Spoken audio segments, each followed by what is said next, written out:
Hello दोस्तों, नमस्कार। SMKC channel में मैं आप सभी लोगों का दिल से बहुत बहुत स्वागत करता हूं। दोस्तों, जैसा कि आपके सामने ही है, 680 स्टॉक्स में एक पॉजिटिविटी थी और 1000 स्टॉक्स ऑलमोस्ट गिर रहे थे। इसका मतलब ये है कि मार्केट में गिरावट बनी हुई थी। अब हम बात कर लेते हैं आज के निफ्टी 50 और सेंसेक्स के इंडियन इंडाइसेस की। तो इंडियन इंडाइसेस में भी आपको कुछ खास पॉजिटिविटी नहीं दिख रही थी। हर एक इंडाइसेस आपको लाल में ही दिखाई पड़ेगा। तो उसका रीजन भी हम जानेंगे कि क्यों वो लाल में दिखाई पड़ रहा है। मैंने जैसे कि कल भी बताया था कि ऊपर जाने की पॉसिबिलिटी नहीं है वो वीडियो में कि ज्यादातर अभी है ना चीजें कंसोलिडेट ही करेगी। बहुत भाग चुका है यार, 53,000 के लेवल तक टच कर चुका था सेंसेक्स। तो अभी थोड़ा सा कंसोलिडेट करेगा और थोड़ी प्रॉफिट बुकिंग भी दिखाई पड़ सकती है। पर उसके बावजूद भी हमें एफआईएस और डीआईएस के डेटा को आगे देखना है और आप वो डेटा को देके शॉक्ड हो जाओगे। पर हम बात कर लेते हैं अभी ग्लोबल इंडाइसेस की। तो ग्लोबल इंडाइसेस के ट्रेडिंग सेशन के एसजीएक्स निफ्टी के ट्रेडिंग सेशन के सेकंड हिस्से में आपको दिख रहा है कि ये भी कुछ खास पॉजिटिविटी नहीं है, थोड़ी पॉजिटिव है और आपको मिक्स क्यूज दिखाई पड़ रहे हैं with a slight number of bullish stocks. बात करें टॉप गेनर्स की, तो टॉप गेनर्स में थे कल भी मारुति सुजुकी और आज भी मारुति सुजुकी अपनी सबसे ऊपर वाली पोजीशन बना के बैठा था with a volume of 2.23 million. और जैसा कि देख सकते हैं आगे उसको फॉलो कर रहे थे टाइटन कंपनी, बजाज फिनसर्व और ओएनजीसी। अब ओएनजीसी क्यों भाग रहा है? क्योंकि आपको पता ही है क्रूड ऑयल के प्राइसेस इंडिया में बहुत बढ़ रहे हैं। उनके बढ़ने का कारण भी आगे जानेंगे। पर अभी हम बात करते हैं टॉप लूजर्स की। तो टॉप लूजर्स में आपको अदानी पोर्ट्स दिख रहे हैं, विप्रो दिख रहा है, डीवीएस लैब दिख रहा है और जेएसडब्ल्यू स्टील सेक्टर में तो प्रॉफिट बुकिंग आना लाजमी है और इतने दिनों से हमें दिख भी रहा है कि वो टॉप लूजर्स में है। पर अदानी पोर्ट्स का एक सीन हुआ है और एक ट्वीट और एक न्यूज आई थी। उस न्यूज का अगर हो सका तो मैं वीडियो बना के पोस्ट कर दूंगा। पर हम आज बात करते हैं हमारी न्यूज की तरफ। कमोडिटी सेक्शन में आपको कमोडिटी सेक्शन में पूरी पॉजिटिविटी दिखाई पड़ रही है। हर एक चीज थोड़ी सी माइल्ड पॉजिटिव ही है, इतनी कोई चीजें भाग नहीं गई है। पर हाँ, हमें स्लाइटली ग्रीन ग्रीन में दिखाई दे रहा है। और क्रूड ऑयल की प्राइस तो आपको पता ही है इतने टाइम से बढ़ ही चुकी है, तो वो क्यों बढ़ी हम आगे देखने ही वाले हैं। पर हम बढ़ते हैं अभी हमारे करेंसी सेक्शन की तरफ। तो करेंसी सेक्शन में आप देख सकते हैं कि Indian rupee was not getting stronger else हर एक स्टॉक है ना वीकर हुआ जा रहा था, जिसकी वजह से इंडियन रुपी को स्ट्रॉन्ग बताया गया। तो उसकी वजह से थोड़ा आईटी कंपनी पे भी इफेक्ट आएगा, तो हम देखेंगे।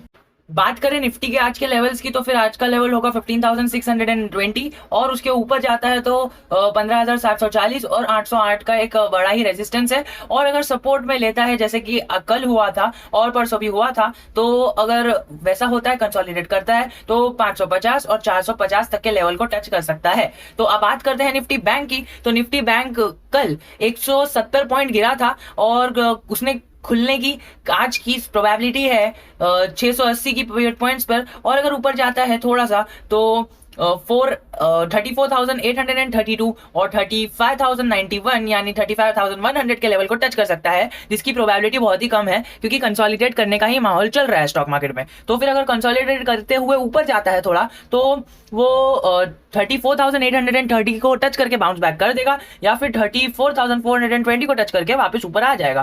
तो बात करते हैं एफआईआई डेटा की। तो आप जान के शॉक हो जाओगे कि एफआईआई ने बाइंग करी है 3,160 करोड़ की स्टॉक की और डीआईआई ने बाइंग की है लगभग 1320 करोड़ ऑफ स्टॉक्स की। और इसका मतलब हमें यही पता चलता है कि मार्केट में एक फ्रेश पोजीशन लोगों ने बना ली है।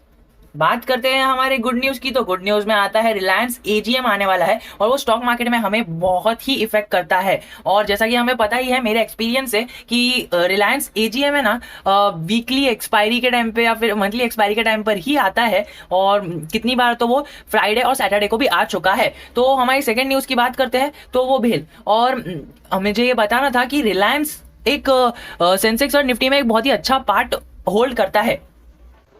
तो ये एक अकेला स्टॉक ही है ना पूरे शेयर मार्केट के इंडेक्स को है ना हिलाने की ताकत रखता है। अगर बैड न्यूज आ गई तो बहुत ही नीचे चले जाएगा और सेंसेक्स और निफ्टी भी आपको नीचे ही दिखेंगे। और अगर बाय चांस कुछ अच्छी न्यूज आ जाती है जो आने की प्रोबेबिलिटी है तो वो ऊपर जा सकता है। तो हमें कल इसके ऊपर नजर बना के रखनी होगी, यानी आज और कल। और आरबीएल यानी भेल बीईएल का रेवेन्यू ज्यादा बढ़ गया है, 6,917 करोड़ का है रेवेन्यू और गए साल के मुकाबले बढ़ गया है 5,728 करोड़ का। और पैट भी हमें बढ़ता हुआ दिख रहा है और company is looking for a partner for lithium ion plant. अभी इसका मतलब क्या होगा ना दोस्तों, तो इसका मतलब सीधा सीधा साफ है कि इंडिया में लिथियम आयन बैटरी हमें तो पता ही है कि कितनी इंपॉर्टेंट होने वाली है फ्यूचर में। बिकॉज एक इलेक्ट्रिक व्हीकल का जो ट्रेंड चलने वाला है आगे जाके, फ्यूचर इज इलेक्ट्रिक व्हीकल, तो उसके अंदर जो बैटरीज लगती होती है ना वो लिथियम आयन बैटरीज होती है, और इंडिया में इसकी प्रोडक्शन ना के बराबर है। तो ऐसी कोई कंपनी स्पेसिफिकली ट्राई कर रही है,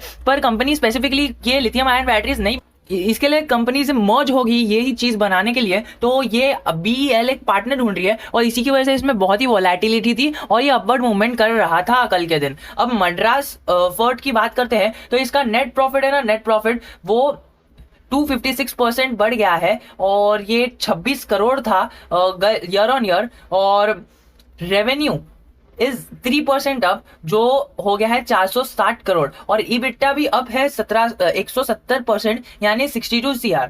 और HCC क्वार्टर 4 के रिजल्ट की बात करें तो उसका नेट प्रॉफिट और नेट रेवेन्यू डाउन और फ्लैट चल रहे थे। तो बात करते हैं हम सीधा अपनी बैड न्यूज की तरफ, यानी नॉट सो गुड न्यूज की तरफ। तो नॉट सो गुड न्यूज में हमें आता है Covid x inflation, Covid x lockdown तो हमेशा ही आता है और हमेशा ही आने वाला है अभी बहुत सारे साल में। और हम बात करेंगे सीमेंट स्टॉक्स की, तो सीमेंट स्टॉक्स है ना साउथ इंडिया में रिड्यूस हुए हैं सीमेंट के प्राइसेस बाय 25 पर बैग।